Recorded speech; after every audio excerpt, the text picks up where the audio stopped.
저는 이 드라마를 본 적은 없는데요. 얼마 전에 굉장히 인기를 끌고 종영했던 드라마가 있습니다. 아마 많은 분들 보셨을 것 같아요. 폭삭 속았수다. 네, 이러실 줄 알았습니다. 다 보셔놓고 못 본 척 이렇게 다 2부도 그렇고 1부도 그랬고, 근데 나중에 보니까 다 봤다고 그러더라고요. 대부분 다 본 아닌가요? 그러면 3부는 아닌 걸로. 이 드라마 아마 많은 분들이 보셨을 것 같은데요. 제 친구는요, 이 드라마를 혼자 있을 때만 본답니다. 왜 혼자 있을 때만 보냐면, 아내가 이 드라마를 보는데 자꾸만 울더래요. 훌쩍훌쩍 거리면서 울더래요. 그래서 핀잔 줬답니다. 아니 무슨 드라마를 보면서 우냐, 뭐 부모님 돌아가셨냐, 막 그랬대요. 그런데 어찌하다 보니 아내 옆에서 자기가 드라마를 보면서 울고 있더라는 거예요. 그래서 그 뒤로는 그 드라마는 아내가 없을 때 본답니다. 근데 이 드라마 주인공, 저도 설교 준비하면서 주인공이 관식이라고 하네요. 이 관식이라는 사람이 이 드라마에서 자주 사용하는 말이 있습니다. 그게 뭐냐면, 영 아니다 싶으면 빠꾸, 수 틀리면 빠꾸하라는 얘기를 많이 한대요. 이 말은 주로 관식이가 자기 큰딸 금명이에게 자주 사용하는 말이라고 합니다. 예를 들면 이런 때 사용한다는 거죠. 금명이가 처음 김치 먹었을 때 관식은 금명이에게 물어요. 먹을 수 있겠어? 먹다가 안 되겠으면 빠꾸? 금명이가 초등학교에 들어갈 때도 첫날에 관식이는 금명이가 혼자서 학교 가는 것이 영 불안했나 봐요. 그래서 아내에게 그렇게 말을 합니다. 그냥 내년에 보낼까? 근데 그게 되겠습니까? 그래서 관식이는 금명이한테 이렇게 확인을 받습니다. 학교 가서 잘할 수 있지? 가서 아니다 싶으면 빠꾸? 그리고 이 말은 금명이가 결혼하는 날에도 어김없이 또 했어요. 금명이가 아빠와 함께 신부 입장을 기다리고 있는 때였습니다. 그런데 금명이가 자꾸만 주책맞게 눈물을 막 해서 눈물이 날 것 같은 거예요. 금명이는 막 짜증을 부리면서, 나 결혼식에서 우는 건 정말 싫은데 나 짜증난다 막 그래요. 그 모습을 지켜보던 관식이가 금명이에게 이렇게 당부해요. 금명아, 수 틀리면 빠꾸해. 언제든지 아빠는 괜찮으니까 안 되겠다 싶으면 돌아와도 돼. 왜요? 아빠는 늘 네 편이니까. 늘 네 뒤에 있을 거니까 참지 말고, 괜히 힘든데 버티지 말고, 아니다 싶으면 다시 아무 일도 없었던 것처럼 아빠에게 빠꾸해. 그래서 관식이는 결혼하는 금명에게 그렇게 말하는 거죠. 수 틀리면 빠꾸해. 언제든지 아빠가 너가 돌아올 집이 되고, 네가 안길 품이 되고, 네가 머물러도 될 든든한 배경이 되어줄 거니까 빠꾸하라는 거예요. 우리 성도님들 옆 사람 보면서 한번 이렇게 말해볼까요? 성도님도 수 틀리면 빠꾸하세요. 왜 안 하세요? 어디로 빠꾸할까요? 다시 말해보겠습니다. 옆 사람에게 그래 말해봅시다. 우리에게는 언제든지 돌아갈 아버지가 계십니다.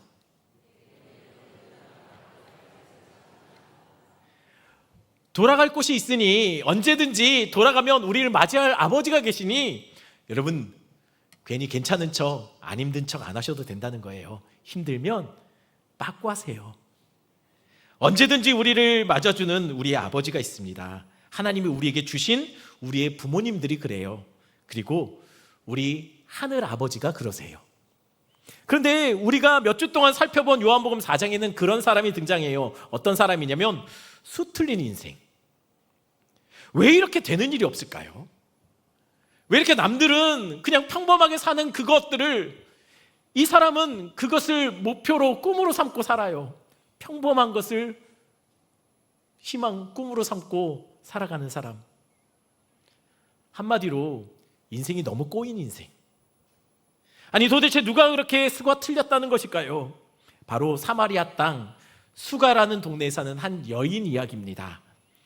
아니 사마리아 땅의 여인이 한두 명이 아닐 텐데, 사마리아 땅 여인이라고 하면 뭐 그 사람이 누군지 어떻게 합니까? 네, 맞습니다. 수가라는 동네는 여인이 한두 명이 아닐 거예요. 그런데 성경은 그녀의 이름조차 알려주지 않습니다. 그냥 아무개쯤으로 성경은 말하고 있다는 거예요. 그런 사마리아 땅 수가라는 동네에 사는 아무개라는 여인, 오늘 본문을 보니까 그 여인이 정오 시간에 맞춰서 물을 기르러 우물가로 가고 있더라는 것이죠. 아니 그런데 왜 정오에 물을 뜨러 갑니까? 여러분, 우물가에 물 들어가는 이유가 뭡니까? 목마르니까요. 아니 목마른 건 알겠는데 왜 목마른 것을 왜 정오에 물 들어가느냐는 거예요. 남들처럼 새벽이나 해질 무렵에 좀 선선할 때 물 들어가면 되지 왜 정오에 이 더위에 물 들어가는 것일까요? 동네에서 이 우물까지 학자들은 왕복 3km였을 거라고 추정합니다. 그 거리를 물동이를 이고 가서 물동이에다가 물을 가득 채워서 돌아가는 거 이게 쉽습니까? 왜 그 고생을 하필 정오에 그 더위를 이겨내면서 하느냐는 거예요. 여러분, 그 이유는요, 그녀의 목마름은 단순한 물에 대한 갈증이 아니기 때문이에요. 그럼 뭐에 대한 갈증일까요? 몇 주 전에 말씀드렸던 고아원 아이들의 그 갈증, 그 목마름이 이 여인의 목마름을 닮았습니다. 기억하시죠? 제가 대학생 때 찾아갔던 고아원에서 만났던 그 아이들. 그 아이들은 이유 없이 그냥 수도가에 모여 있어요. 그리고 누가 제지하지 않으면 배가 빵빵해져서 아파 탈날 때까지 물을 들이마셔요. 왜 그랬을까요? 목이 말라서 그렇습니다. 근데 그 목마름이 어떤 목마름이죠? 물에 대한 갈증이 아니라는 거예요. 부모의 사랑으로만 채워질 수 있는 부모님의 사랑에 대한 허기짐. 그런데 아이들이 그걸 몰라요. 그래서 물을 마시면 그 허기짐이 해소될 것 같아서 착각하며 끊임없이 그 물을 들이마시고 있더라는 거예요. 배가 아파도 멈추지를 못해요. 지금 이 여인이 딱 그 아이들 같아요. 이 여인은 목이 마릅니다. 근데 그 목마름이 아버지 하나님에 대한 갈증임에도 불구하고 그 여인은 그걸 모릅니다. 그래서 그 목마름을 다른 것으로 채우려고 하는 거예요. 어떤 것으로 채우려고 합니까? 바로 남편들이에요. 그래서 그 여인은 남편을 5이나 만났습니다. 그런데 지금 6번째 남자와 살고 있는데 이 남자는 남편도 아니에요. 끊임없이 또 다른 남편을 찾아가는 거예요. 왜요? 목이 마르나요. 그런데 그게 되겠습니까? 여러분, 남편들로 여러분의 목마름이 채워집니까? 여기 여성분들, 남편들이 여러분의 갈증을 채워주나요? 아니면 오히려 남편 때문에 속이 타들어가나요?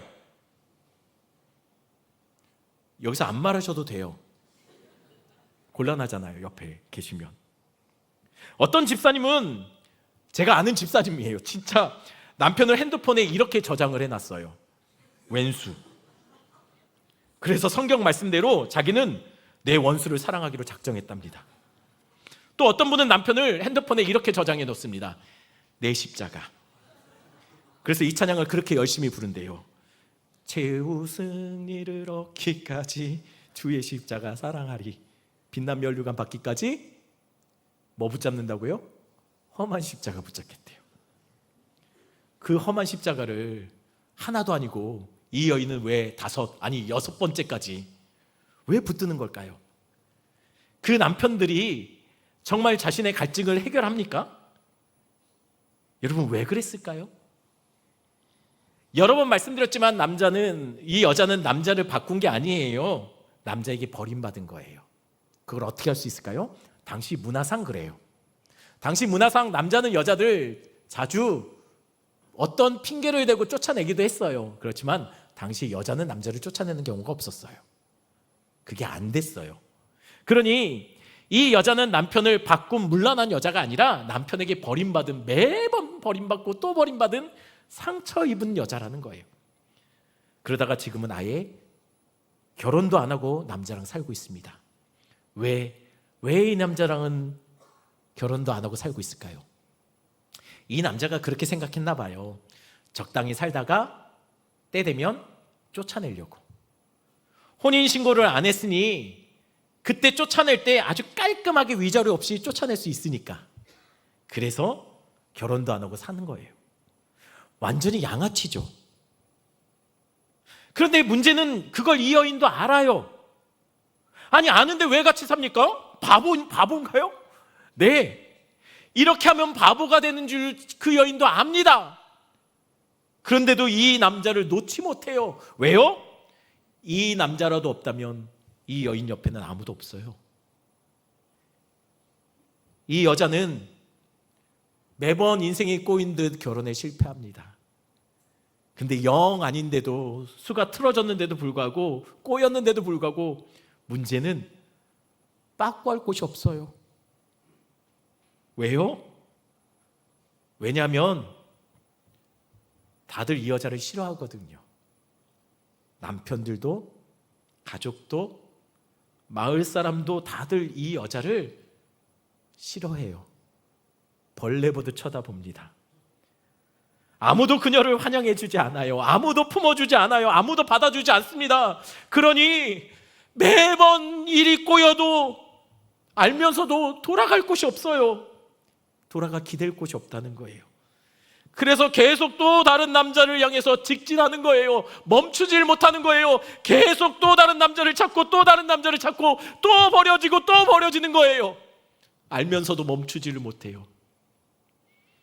그래서 그런 거예요. 뭐가 그렇다는 거죠? 이 여인이 이 정오 시간에, 남들은 더워서 움직이질 않는 이 낮잠 자는 시간에 이 여인이 그 무거운 물동이를 들고 이 우물가로 찾아 나서는 이유, 왜냐하면 사람들의 시선이요, 따가운 정오의 떼약볕보다 더 따갑거든요. 사람들의 수군거림이 지금 그녀의 머리 위에 얹어져 있는 물동이보다 더 버거워요. 더 무거워요. 그녀를 더 아프게 짓눌러요. 그래서 그 시선과 수군거림을 피해 아무도 돌아다니지 않는 그 정오의 떼약볕을 뚫고 우물가로 온 겁니다. 여러분, 우리도 그럴 때가 있잖아요. 사람들의 시선이 아플 때, 사람들의 수군거림이 너무 견디기 버거울 때가 있지 않습니까?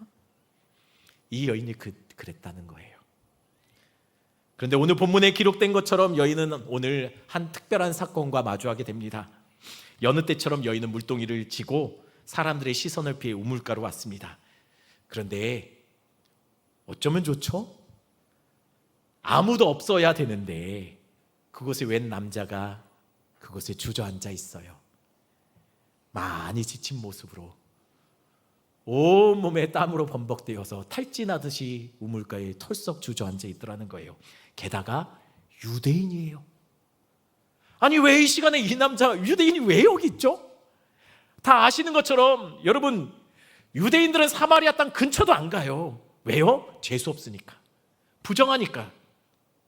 유대인이 여기 온다는 것은 이것은 다른 유대인으로부터 많은 비난과 정죄당함을 감수하고 다 받아낼 것을 각오해야만 올 수 있는 것이 사마리아 땅이었어요. 그러니 왜 유대인이 여기 있을까요? 이 시간에 굳이? 게다가 다들 이동을 꺼리는 이 정오 시간에 왜 굳이 이 시간에 그 고생을 하면서 이곳까지 왔느냐는 거예요. 뭐 좋은 게 있다고? 뭐가 도대체 이 남자를 이렇게 탈진하도록 쉬지 않고 이곳으로 오게 만들었을까요? 이해가 안 되는 거예요. 게다가 더 이해가 안 되는 거는 이 유대인 남자가 엄마야? 말을 걸어요. 아니, 원래 유대인들은 사마리아 사람들에게 말을 안 걸어요. 게다가 남자는 여자에게 더더욱 말을 안 겁니다. 그런데 이 남자가 자기에게 말을 걸어요. 이상하죠? 유대인이 사마리아인인 나에게, 그것도 여자인 나에게, 동네 사람들 누구도 나에게 말을 걸지 않는데 이 남자가 왜 나에게 말을 걸죠? 왜 물어달라고 나한테 합니까? 그것도 이 더위에 이곳에까지 와서 말이죠. 그렇게 시작된 유대인과 사마리아 여인 간의 이 낯선 대화의 주제는요, 영원히 목마르지 않을 생수에 대한 이야기로 대화가 이어집니다. 그러다 갑자기 남자가 대뜸 여자에게 이렇게 말을 하죠. 가서 네 남편 데려와라. 아니 생수랑 남편이랑 무슨 상관이죠? 왜 갑자기 남편 데려오라 합니까? 여러분, 이 여자에게 가장 들키고 싶지 않은 부분, 지금 예수님은 대뜸 이 여자에게 남편 데려오라고 한 거예요. 그래서 이 여인은 그렇게 말하죠. 여러분 이미 다 들었던 내용들입니다. 내게 남편이 없습니다. 그러자 돌아오는 대답이 뭐였습니까? 맞다. 너 남편 없다. 이전에 5명이나 있었지? 근데 지금 살고 있는 남자도 네 남편 아니니까 너 지금 남편 없는 거 맞다. 네 말이 맞다. 아니, 다 알고 있었네요. 아니 뭐 사람 갖고 노는 것도 아니고 다 알고 있으면서 지금 이게 뭐 하는 겁니까? 지금 바로 앞에 있었던 예수님이 여인의 속사정을 다 알면서 괜히 여태까지 모른 척한 것처럼 보이는 거예요. 왜 그랬을까요? 다 알면서. 여러분, 예수님은 지금 다 알기 때문에 그러시는 거예요. 왜요? 예수님이 주시겠다고 한 영원히 목마르지 않은 생수는 물에 대한 목마름을 해결하는 생수가 아니기 때문이에요. 근데 여인은 자꾸만 그 생수를 뭘로 생각합니까? 물에 대한 목마름을 해결하는 생수로 알아듣는 거예요. 그거 아닌데 자꾸만 물에 대한 갈증, 그래서 그 물 좀 나에게 주십시오, 내가 다시는 여기 안 와도 되게 라고 요구하고 있다는 거예요. 그러니 예수님이 답답한 거예요. 그래서 예수님이 하신 말씀이 그겁니다. 가서 남편 데려와라. 물로 채우는 갈증 말고 네가 남편으로 채우려고 했던 그 갈증 말하는 거, 왜 그 갈증 채우겠다는데 왜 딴소리 하냐? 가서 남편 데려와. 네 남편이 정말 너의 갈증을 해결해 줬니? 너의 목마름을 채웠던 남편, 네가 그렇게 그 갈증을 채우려고 했던 남편 따라다녔던 그 남편들 어디 한번 데려와라. 한 명이라도 데려올 수 있니? 너의 목마름을 채울 남편이 너에게 과연 있느냐라는 거예요. 그러니 정답이 뭡니까? 없습니다. 맞다. 너 없다. 너의 목마름을 채우기 위해서 쫓아다녔던 남편들 지금 누구 하나도 너 데려올 수 없다. 너에게 남편이 없다. 너의 갈증을 채울 남편이 너에게 없다. 한마디로 너의 갈증은 남편들로 채우는 것이 아니었다는 거예요. 그래서 여인이 그 말을 듣고서 이제 이야기하기 시작합니다. 당신 선지자 같습니다. 그리고 드디어 여인이 자신의 진짜 목마름에 대해서 이야기하기 시작해요. 어떻게 해요? 요한복음 4장 20절 말씀 우리 같이 읽겠습니다. 우리 조상들은 이 산에서 예배하였는데 당신들의 말은 예배할 곳이 예루살렘에 있다 하더이다. 한마디로 여인이 뭐라고 합니까? 선생님, 우리는 이 산 그리심산에서 예배합니다. 그런데 당신 유대인들은 예루살렘에서 예배해야 한다라고 말합니다. 그러니 정말 여인이 말하고 싶은 얘기가 뭘까요? 단지 예배의 장소를 말하는 걸까요? 우리는 그리심산에서 예배하는데 당신은 예루살렘에서 드리는 예배만 진짜고 그리심산에서 드리는 예배는 하나님이 없다라고 말하니, 그러니 나는 어디서 예배해야 합니까? 난 어디 가야 하나님을 만날 수 있죠? 여인은 이걸 물어보는 거예요. 왜냐하면 그녀는 사마리아인이기 때문입니다. 사마리아 사람들은 예루살렘 성전 안에 들어갈 수가 없었어요. 예배를 못 드려요. 그러니 매번 예배 드리러 가도 쫓겨나는 거예요. 그래서 어쩔 수 없이 만든 예배처가 바로 그리심산 제단이었습니다. 그렇게 해서라도 하나님을 찾으려고 사마리아 사람들은 그렇게 한 겁니다. 그런데 유대인들이 그 산을 보고 이렇게 말을 해요. 거기서 드리는 예배는 하나님 안 받으신다. 그 예배에 하나님 없다. 그 예배는 가짜다. 그러니 여인은 생각하는 거죠. 그러면 우리는 어디 가야 하나님 만날 수 있나요? 여러분, 이 여인은요, 남편들에게 버림받은 여인이에요. 그리고 마을 사람들도 이 여인을 싫어하고 자꾸만 밀어내요. 그래서 빠꾸할 곳이 없어요. 아무도 받아주지 않습니다. 누구도 환영하지 않는 여인이에요. 그러니 그녀는 어디 가야 하나님을 만날 수 있을까요? 다들 싫어하는 여인인데 이 여인은 어디 가야 하나님 만나죠? 그것을 알려줘도 자신이 없어요. 하나님도 나를 싫어할 것 같아요. 왜냐하면 그녀가 아는 모든 사람들은 다 그녀를 싫어하거든요. 늘 밀어내고 늘 버림받았습니다. 그런데 나 같은 게 하나님을 찾아서 예배한다고 하나님 받아주실까요? 그러면 하나님 없는 것처럼 살까요? 그런데 어쩌지요? 목이 말라요. 너무 목이 말라요. 하나님 아니면 도무지 해결되지 않는 이 갈증 때문에 그녀는 예수님께 묻는 겁니다. 선생님, 도대체 난 어디서 예배할 수 있습니까? 난 어디로 가야 하나님을 만날 수 있을까요? 다들 나를 싫어하는데, 남편도 나를 버렸는데 하나님도 그러실까요? 도대체 난 어디에 가야 어떻게 해야 하나님 만날 수 있습니까? 그때 예수님이 그녀에게 이렇게 말을 해요. 이 산도 아니고 예루살렘도 아니다. 그럼 어디죠? 23절입니다. 23절 우리 같이 읽겠습니다. 아버지께 참되게 예배하는 자들은 영과 진리로 예배할 때가 오나니 곧 이때라.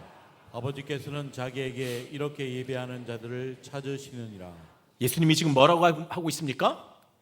하나님은 영과 진리로 예배하는 자들을 어떻게 하신다고요? 찾으신답니다. 여인이 하나님을 찾아가는 게 아니에요. 하나님이 여인을 찾아오신답니다. 그녀가 예배할 때. 아마 이 말에 여인은 온몸에 소름이 쫙 돋았을 거예요. 왜요? 다시 말씀드립니다. 자신은 사마리아인이니까요. 유대인에겐 개, 돼지로 여겨지는 사마리아 사람입니다. 그 중에서도 남편들에게 늘 버림받았던 여인이에요. 동네 사람들에게 거부당한 여인입니다. 그러니 이 여인은 그렇게 생각했어요. 사람들이 좋아하지 않는 나를 하나님도 싫어하실 거라고. 그래서 내가 아무리 하나님을 찾아도 하나님은 나를 만나주지 않을 거라고 생각했습니다. 그러니 그녀는 너무 목이 마른데 하나님이 아니면 채워지지 않는 갈증이 있는데 하나님을 찾을 수가 없다는 거예요. 왜요? 남편들이 그랬거든요. 그러니 하나님도 그러실 것 같아요. 그런데 예수님이 뭐라 하십니까? 얘야, 이 산도 아니야, 예루살렘도 아니야. 그럼 어디죠? 네가 어디든 네가 예배할 때 내가 너를 찾아갈 거야. 내가 주님을 찾아다니는 거 아닙니다. 주님이 내가 예배할 때 나를 찾아오신대요. 여러분들이 주님을 찾아가시는 게 아니에요. 우리 주님이 여러분을 찾아오신 거예요. 여러분, 그러니 이 말을 듣고 여인은 얼마나 설레었을까요? 근데 이 말이 사실이길 바랐는데 이 여인은 이것이 믿어지지 않았나 봐요. 그래서 이렇게 말을 합니다. 만일 그리스도라 하시는 분이 오시면 이 모든 것을 알게 되겠죠. 이 말이 사실이라고 믿고 싶지만 사실이 아닐 거라는 겁니다. 왜요? 내가 뭐라고? 아니, 내가 누군데? 남편들도 버린 난데, 동네 사람들 다들 고개 젓는 난데, 그런 나를 하나님이 찾아오신다고? 에이, 말도 안 되는 소리. 내가 뭐라고? 그래서 그렇게 말한 겁니다. 그리스도라는 분이 오신다면 알게 되겠죠. 그 말이 사실인지 아닌지. 그때 예수님이 뭐라고 하시냐면요, 이렇게 말씀하세요. 내가 그다. 원어로는 에고 에이미, 직역하면 I am, 나다. 내가 그다. 근데 이 에고 에임이라는 말이 구약에서는 어떻게 쓰였는지 아십니까? 이렇게 쓰여요. 나는 스스로 있는 자. 직역하면 I am. 하나님이 모세에게 알려주신 그분의 이름, 여기서 여호와가 나와요. 그러니 지금 예수님이 뭐라고 하는 겁니까? I am이다. 내가 그리스도다. 내가 바로 하나님이다. 하나님은 예배하는 자를 찾는다. 에이, 설마요. 내가 하나님이다. 내가 지금 네 앞에 있다. 내가 너를 찾아왔다. 왜? 네가 목마르니까. 그 목마름으로 네가 나를 간절히 찾고 있으니 내가 여기 있다. 모두가 싫어하는 너를, 아무도 만나주지 않는 너를 만나기 위해 내가 여기에 I am으로 있다라는 거예요. 다른 유대인들의 비난을 아랑곳하지 않고 이 정오의 떼약볕에도 예수님이 이곳에 있는 이유, 그녀가 거기 있기 때문입니다. 그녀가 무너진 자리에서 주님을 간절히 갈망하고 있으니 주님이, 하나님이신 그분이 그 여인을 찾아오신 거예요. 왜요? 그 여인이 예배자이기 때문이에요. 모두가 부정하다 여기는, 그래서 다들 피해가는 사마리아 땅일지라도 그녀가 그곳에 있으니 예수님이 그곳으로 가신 겁니다. 왜냐하면 뒤죽박죽된 인생, 모든 것이 꼬여버린 인생, 빠꾸할 곳이 없는 인생, 그녀의 인생이 그러하기에 우리 주님이 그녀의 돌아갈 그늘이 되기 위해서 가신 거예요. 그래서 우리 주님이 유대인의 비난과 손가락질 다 받아내며 그 떼약볕을 참고 그 우물가에 그 여인을 만나러 서둘러서 달려가신 거예요. 진짜 그녀의 목마름을 채워줄 남편으로 말입니다. 혹시 여러분, 이 여인의 모습 속에 여러분이 있지 않습니까? 이전에 사람들에게 거절당한 기억, 사람들에게 버림받았던 기억, 왜 나는 하는 일마다 잘 안 될까요?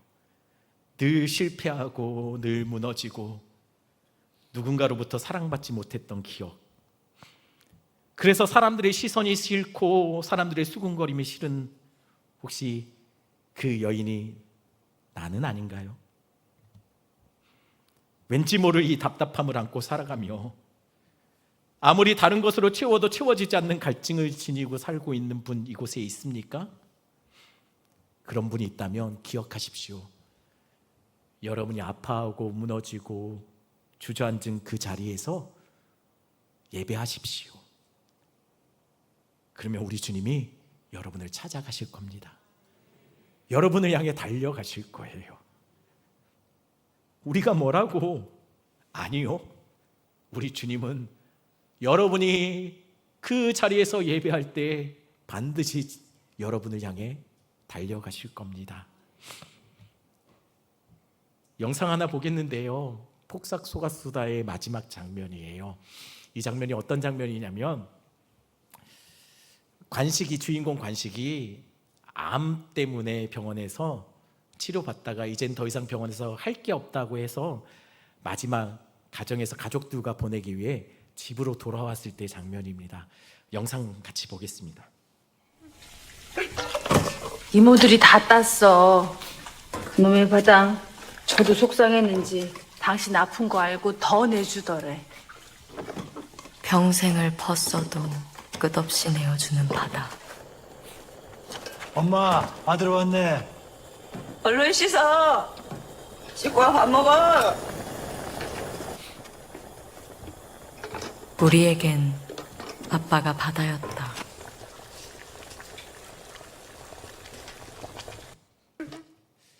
죽음을 앞두고 관식도 빠꾸한 거예요. 집으로 돌아왔어요. 근데 가족들이 아무 일도 없는 것처럼 그냥 일상처럼 맞이해요. 그런데 다들 참고 있는 거예요. 다들 슬픔을 삼키고 버텨내고 있는 거예요. 영 아니다 싶으면 빠꾸해 라고 했던 아버지가 그렇게 인생을 마무리하게 됩니다. 이제 가족들에게 빠꾸해도 거기에 아버지는 없어요. 그리고 가족들은 아빠를 이렇게 기억합니다. 아빠는 우리에게 바다였다.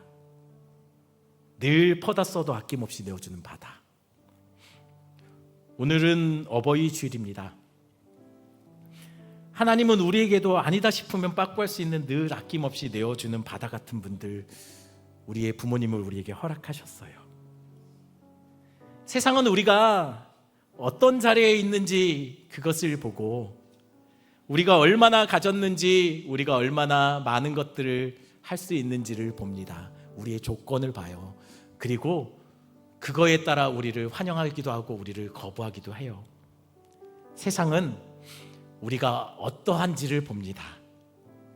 그러나 우리의 부모는 우리의 어떠함이 아니라 존재 그 자체로 우리를 그냥 다 품어줘요. 그냥 다 받아줘요. 우리의 어떠함은 중요하지 않아요. 세상에서 어떤 모습인지, 우리가 무엇을 할 수 있는지, 그거는 부모에게 중요한 것이 아닙니다. 그저 우리 존재 자체로 부모들은 우리를 품어준다는 거예요. 그걸 어떻게 할 수 있죠? 제가 그랬거든요. 제가 아들일 때는 잘 몰랐어요. 근데 제가 아빠가 되니까 알겠더라고요. 우리 아이들이 막 태어나서 제 품에 안겼을 때 전 그냥 아이들의 존재 자체로 너무 좋았어요. 우리 아이들 셋 다 손에 뭔가를 들고 나온 녀석이 아무도 없어요. 다 어쩜 그렇게 빈손으로 나올 수 있죠? 초면에 아빠 보면서, 아니 그래도 예의상이라도 초면인데 아빠 기저귀 사는데 좀 보태시라고 5만 원짜리 하나 좀 쥐고 나오면 얼마나 좋아요. 근데 셋 다 그런 녀석이 아무도 없어요. 다 빈손으로 나와요. 심지어는 벌거벗고 나왔어요. 대책 없이 나오더라는 거예요. 뭘 믿고 도대체. 좋은 학벌, 좋은 직장 가지고 태어난 녀석이 없어요. 그냥 아무것도 없이, 아무것도 아닌 존재로, 아무것도 할 줄 모르는 힘없는 그저 작고 나약한 존재로 제 품에 안겨 있는 거예요. 근데 그것만으로도 아빠는요, 심장이 터질 것 같이 너무 좋더라고요. 그러니 자녀가 빈손으로 와도 세상에서 일이 꼬이고 하는 일마다 안 되는 못난 모습, 실패한 모습, 늘 여기저기 깨진 모습으로 빠꾸해도, 세상은 안 받아줘도 부모는 괜찮아요. 원래 그렇게 왔었거든요. 나의 어떠함이 아니라 그냥 나란 존재 그 자체로 받아주는 곳, 그게 부모라는 거예요. 그러니 여러분, 부모님들에게 잘하셔야 합니다. 우찌에 아멘이 한 명도 없습니까? 여러분, 부모님에게 잘하셔야 돼요. 하지만 또한 진짜 우리의 영적 아버지 되신 하나님이 있음을 기억하십시오. 그분도 나의 어떠함이 아니라 그냥 나의 존재 자체로 우리를 사랑해 주시고 받아주시는 분, 우리의 목마름을 채우기 위해 하늘 보좌를 버리고 이 땅에 달려오신 분, 사람들의 비난과 손가락질, 비아냥 다 마다하지 않고 우리를 위해서 그거 다 받아내며 그 골고다로 멈추지 않고 뚜벅뚜벅 걸어가신 분, 십자가상의 그 정오의 떼약볕에 그 십자가의 고통을 다 견디며 마다하지 않고 우리를 위해서 다 내어주신, 다 퍼주시는 사랑. 그래서 언제든지 영 아니다 싶으면 우리의 삶의 자리에서 무너지고 되는 일이 없고, 왜 나는 늘 이 모양일까, 나 자신의 실망할 그때 기억하십시오. 그 자리에서 주님께 예배하십시오. 그러면 우리 주님 반드시 여러분을 향해서 달려오실 겁니다. 그리고 품어주실 거예요. 세상에서 형편없이 망가진 모습이라도, 매번 실패하는 형편없는 못난 모습이어도 여러분이 있는 그곳에서 하나님을 간절한 목마름으로 예배한다면 우리 주님 반드시 여러분을 향해 달려오실 겁니다. 우리 잘 모르는 찬양이긴 하지만 그래도 가사 생각하시면서 우리 함께 찬양하겠습니다.